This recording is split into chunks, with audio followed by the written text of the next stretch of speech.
Hi folks, we're looking at Edge Magazine issue number 10, July 1994, about the future of interactive entertainment.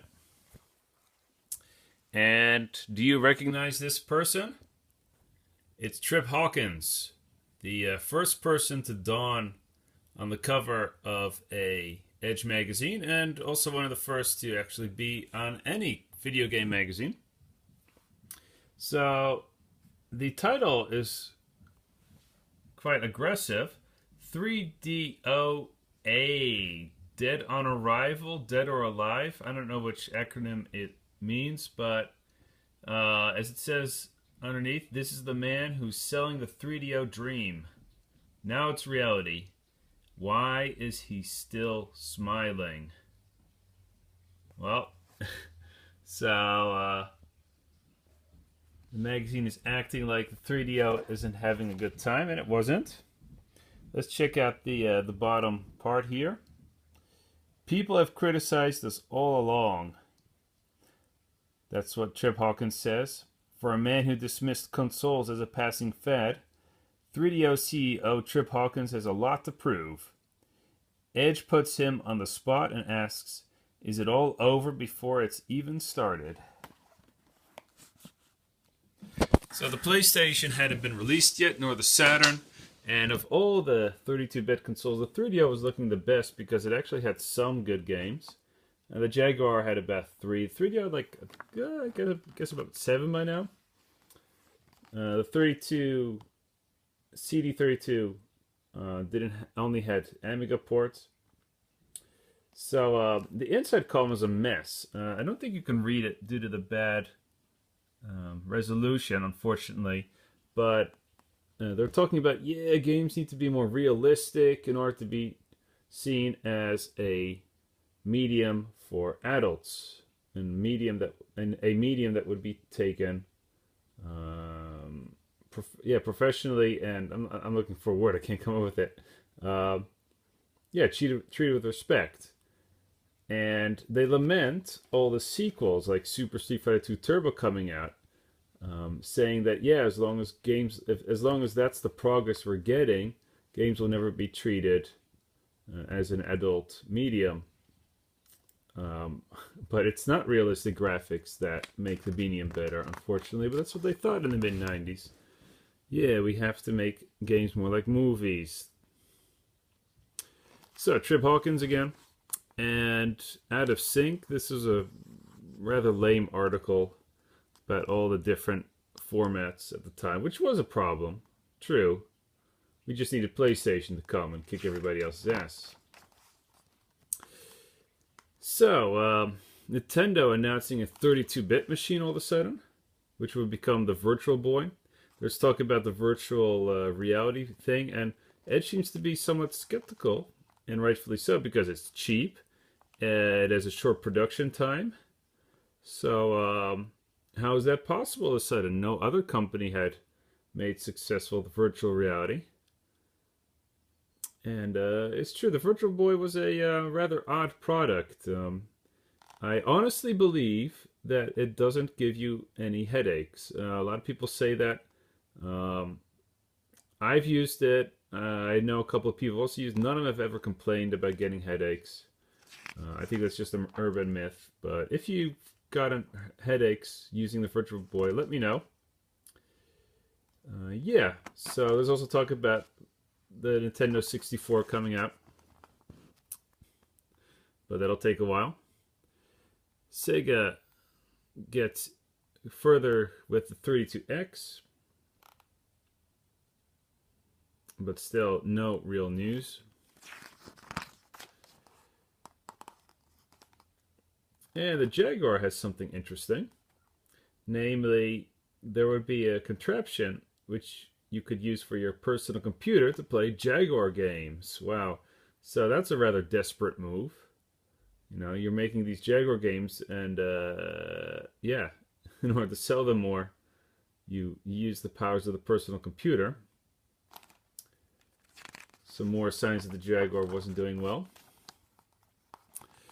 And other contraptions for the PC. Here we have this fellow again from Argonaut, the maker of the FX chip for the Super Nintendo. And this is talk about some kind of booster for your PC to handle 3D graphics better. I couldn't find the official name in the article and couldn't find anything about it online. So, don't know about it. But Edge just spent 2 pages on it. Commodore is doing really badly. They had massive success in the 80s. The early 90s were okay with the Amiga computer. But apparently in 1993 they lost $360 million. So, wow, that's an amazing amount of money. And things had to stop soon enough. The CD32 wasn't doing that well, but the biggest problem was their the Amiga line. PCs were becoming the norm, the 486, and even Macs were doing better than Amiga. So the English powerhouse was falling down.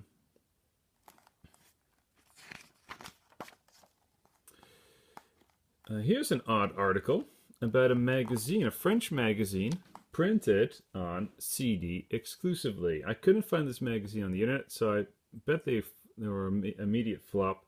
But they talk about, yeah, a magazine distributed by CD. Well, I wouldn't buy that. I mean, a magazine I enjoy reading for its paper as a medium and not a computer screen. Here's an interesting tidbit. We see a commercial by Sega, which opposes the Game Boy to the Game Gear, and the dog can't see the difference because they're colorblind. And the ad makes a nip saying, yeah, well, you know, the dog can't make a difference, but, you know, he drinks out of a toilet bowl. Luckily, you're not like that. So that's Sega in advertising, using toilet jokes in order to sell their console. The Game Boy would do much better than the Game Gear, despite the lack of color. So the date book, lots of things to do. We have Live 94 Business Computing Exhibition. Anyhow, lots of rumors.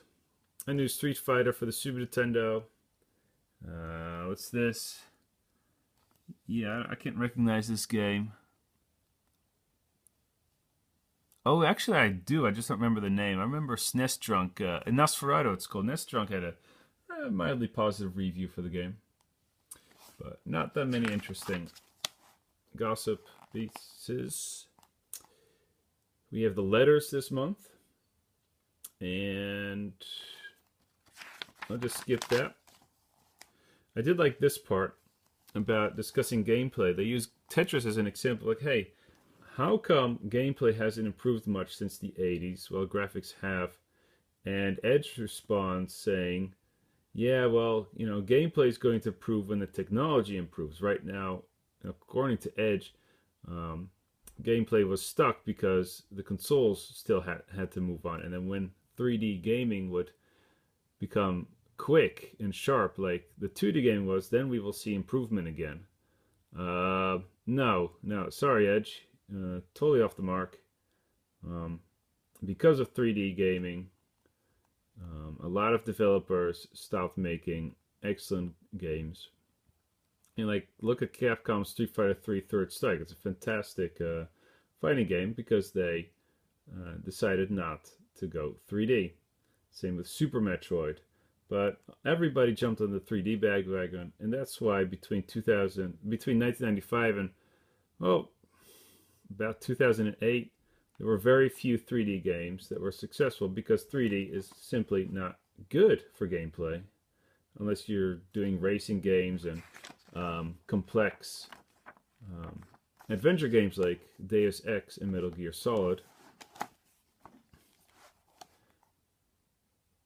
If the computer game industry had focused on 2D, we would have probably have all those fantastic 2D games we now see in the indie scene, maybe 10 years earlier.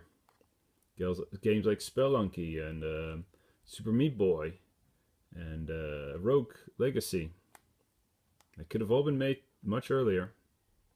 Oh, well, let's see. We have Jurassic Park Interactive. preview. This is a silly game. I think it has like 3 modes. You go into Jurassic Park and there's a shooting mode, a driving mode, and I don't know, some other mode. And they're all rather shallow. But hey, you got pretty graphics, right? So that's what the game banked on. Dr. Hauser was a Japanese survival horror game released before Resident Evil. And from what I understand, there were no monsters, but the house attacked you. It was quite scary. And it got above average reviews. It was for the 3DO. So if you're interested in the history of survival horror games, check out Alone in the Dark. Check out that Super Nintendo game by Capcom, which I always forget the name. It was never released in the West, I think. And check out Dr. Hauser, all made before Resident Evil. And all of them are actually pretty good. Especially Alone in the Dark 2 and 3. So here's Incoming. It's 1994. This game wouldn't be released until 1998. And it's for now, it's mostly a demo showing impressive graphics. It would be ultimately released as a strategy game using lots of different vehicles with some real-time strategy elements. And it was pretty good. Yeah. I think it got 8s and 9s at the time. So it was released for the PlayStation 1, but has never gotten a sequel, I believe. Now here we get some really interesting games. Origin Systems, they had 2 games going for them. First one was Bioforge, which was an adventure game with a very interesting aesthetic. This is System Shock, by the way. Here we have Bioforge. And I don't know if they were voxels or something, but every time I see the game, it sticks out. And here they discuss System Shock, one of the first 3D shooting role-playing games. System Shock 2 is much better, but Part 1 paved the way.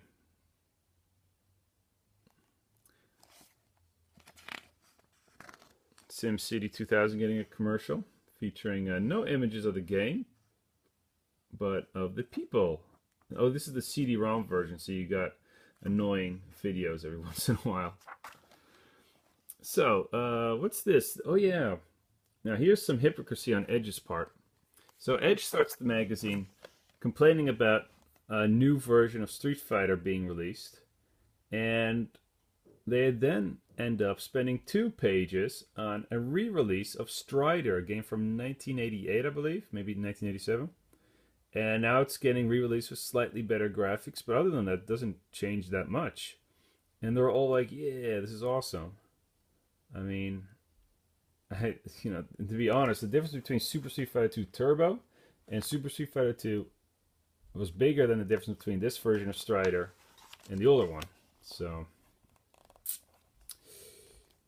Dungeon Master 2 Skullkeep being ultimately released for the Mega CD. I didn't know this was Japanese. It looks very Western to me. And Dungeon Master 1 was very popular in Britain. But the Part 2 was a flop, apparently. Here we have a 3-page article on Shiny Entertainment with their fantastic Earthworm Jim. A game with so much personality, it would have its own TV show. And they talk about, well, what a fantastic idea it is. I mean, these are the people who made Aladdin, so they knew animation.